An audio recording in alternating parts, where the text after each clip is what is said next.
मनुष्य जन्म में सबसे महापुण्यदायी अगर कोई कथा है तो वह है श्रीमद् भागवत महापुराण। भगवत भक्तों, साप्ताहिक भागवत कथा तो प्राय हम सभी सुनते हैं, परंतु उस साप्ताहिक कथा में मुश्किल से 10% भी कथा हमें सुनने को नहीं मिलती। इसीलिए मेरा आग्रह है कि यहाँ आपको यह महापुराण जैसा महर्षि व्यास जी ने लिखा है वैसा ही संपूर्ण सुनने को मिलेगा। हमारा यह कार्य अगर आपको अच्छा लगे तो सनातन आस्था चैनल को लाइक करें, सब्सक्राइब करें और कथा शेयर करें। अपने माता पिता को अवश्य सुनाइए।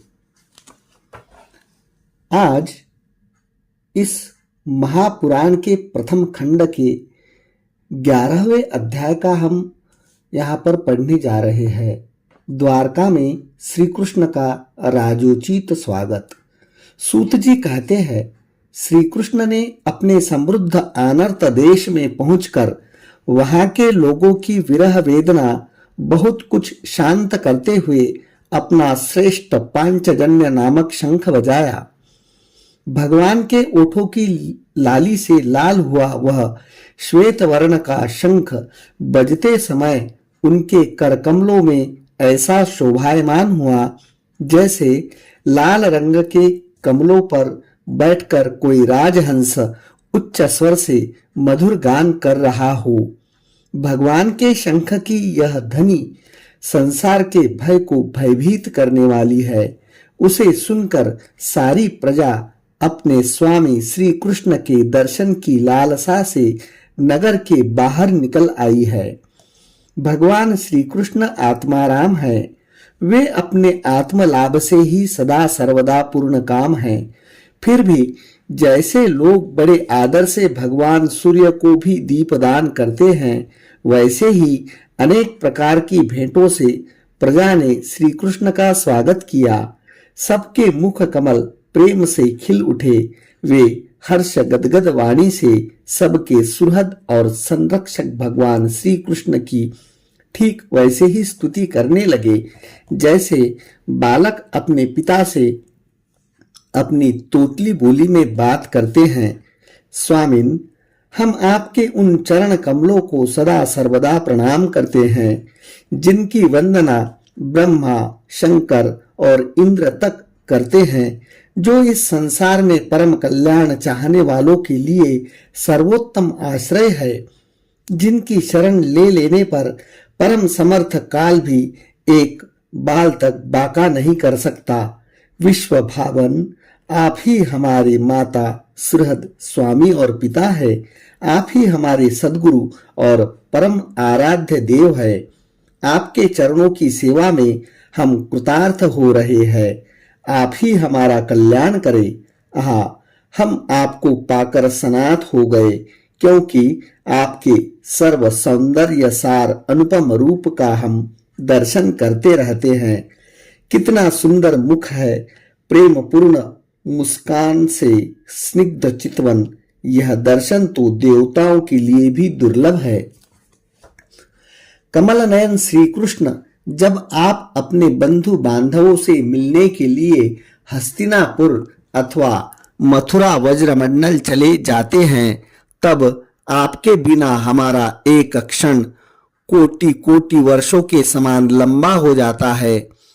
आपके बिना हमारी दशा वैसी हो जाती जैसे सूर्य के बिना आंखों की। भक्तवत्सल भगवान श्री कृष्ण प्रजा के मुख से ऐसे वचन सुनते हुए और अपनी कृपामयी दृष्टि से उन पर अनुग्रह की वृष्टि करते हुए द्वारका में प्रविष्ट हुए। जैसे नाग अपनी नगरी भोगवती यानी कि पातालपुरी की रक्षा करते हैं, वैसे ही भगवान की वह द्वारकापुरी भी मधु, भोज, दशारह, अरह, कुकर, अंधक और वृष्णिवंशी यादवों से, जिनके पराक्रम की तुलना और किसी से भी नहीं की जा सकती, सुरक्षित थी। वह पूरी समस्त ऋतुओं के संपूर्ण वैभव से संपन्न एवं पवित्र वृक्षों एवं लताओं के कुंजों से युक्त थी। स्थान स्थान पर फलों से पूर्ण उद्यान, पुष्प वाटिकाएं एवं क्रीड़ावन थे। बीच बीच में कमल युक्त सरोवर नगर की शोभा बढ़ा रहे थे। नगर के फाटकों, महल के दरवाजों और सड़कों पर भगवान के स्वागतार्थ बंधनवारें लगाई गई थी।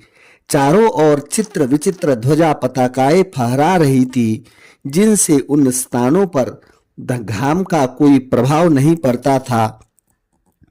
उसके राजमार्ग, अन्यान्य सड़कें, बाजार और चौक झाड़ू फुहार कर सुगंधित जल से सींच दिए गए थे और भगवान के स्वागत के लिए बरसाए हुए फूल फूल, अक्षत, अंकुर चारों ओर बिखरे हुए थे। घरों के प्रत्येक द्वार पर दही, अक्षत, फल, ईख, जल से भरे हुए कलश, उपहार की वस्तुएं और धूप दीप आदि सजा दिए गए थे। उदार शिरोमणि वसुदेव, अक्रूर, उग्रसेन, अद्भुत पराक्रमी बलराम, प्रद्युम्न, चारुदेष्ण और जाम्बवंती नंदन सांब ने जब यह सुना कि हमारे प्रियतम भगवान श्री कृष्ण आ रहे हैं, तब उनके मन में इतना आनंद उमड़ा कि उन लोगों ने अपने सभी आवश्यक कार्य, सोना, बैठना और भोजन आदि छोड़ दिए। प्रेम के आवेग से उनका हृदय उछलने लगा। वे मंगल शकुन के लिए एक गजराज को आगे करके स्वस्तयन पाठ करते हुए और मांगलिक सामग्रियों से सुसज्जित ब्राह्मणों को साथ लेकर चले। शंख और तुरही आदि बाजे बजने लगे और वेद ध्वनि होने लगे। वे सब हर्षित होकर रथों पर सवार हुए और बड़ी आदर बुद्धि से भगवान की अगवानी करने चले। साथ ही भगवान श्री कृष्ण के दर्शन के लिए उत्सुक सैकड़ों श्रेष्ठ वारांगनाएं, जिनके मुख कपोलों पर चमचमाते हुए कुंडलों की कांति पड़ने से बड़े सुंदर दिखते थे, पालकियों पर चढ़कर भगवान की अगवानी के लिए चली। बहुत से नट, नाचने वाले, गाने वाले, विरध, बखान करने वाले, सूत, मागध और वंदी जन भगवान श्री कृष्ण के अद्भुत चरित्रों का गायन करते हुए चले। भगवान श्री कृष्ण ने बंधु बांधवों, नागरिकों और सेवकों से उनकी योग्यताओं के अनुसार अलग अलग मिलकर सबका सम्मान किया। किसी को सिर झुकाकर प्रणाम किया, किसी को वाणी से अभिवादन किया, किसी को हृदय से लगाया, किसी से हाथ मिलाया, किसी की ओर देखकर मुस्कुरा भर दिया और किसी को केवल प्रेम भरी दृष्टि से देख लिया। जिसकी जो इच्छा थी वही उसे वरदान दिया। इस प्रकार चांडाल पर्यंत सबको संतुष्ट करके गुरुजन, सपत्नीक ब्राह्मण और वृद्धों का तथा दूसरे लोगों का भी आशीर्वाद ग्रहण करते एवं वंदी जनों से बिरुदावली सुनते हुए सबके साथ भगवान श्री कृष्ण ने नगर में प्रवेश किया।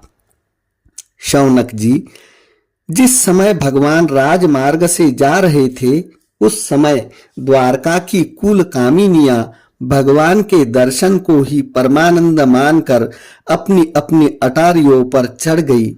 भगवान का वक्ष स्थल मूर्तिमान सौंदर्य लक्ष्मी का निवास स्थान है।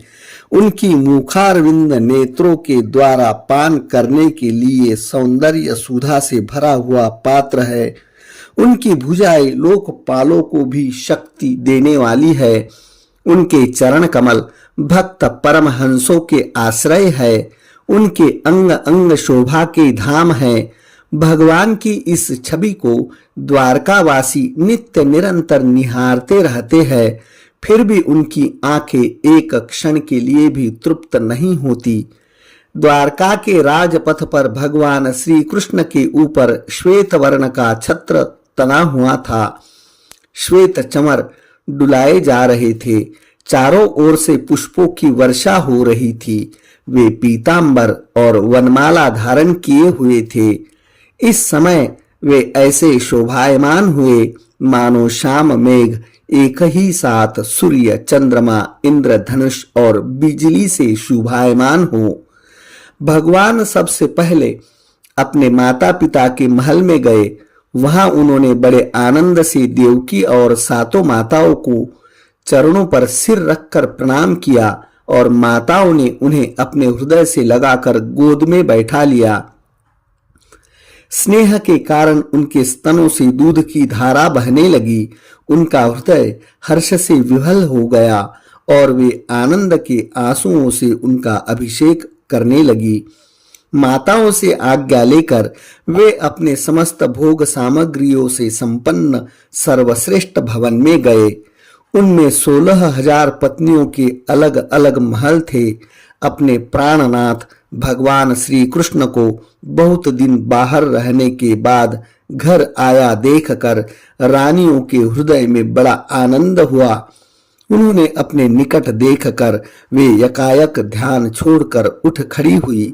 उन्होंने केवल आसन को ही नहीं बल्कि उन नियमों को भी त्याग दिया जिन्हें उन्होंने पति के प्रवासी होने पर ग्रहण किया था। उस समय उनके मुख और नेत्रों में लज्जा छा गई। भगवान के प्रति उनका भाव बड़ा ही गंभीर था। उन्होंने पहले मन ही मन, फिर नेत्रों के द्वारा और तत्पश्चात पुत्रों के बहाने शरीर से उनका आलिंगन किया। शौनक जी, उस समय उनके नेत्रों में जो प्रेम के आंसू छलक आए थे, उन्हें संकोचवश उन्होंने बहुत रोका। फिर भी विवशता के कारण वे ढलक ही गए।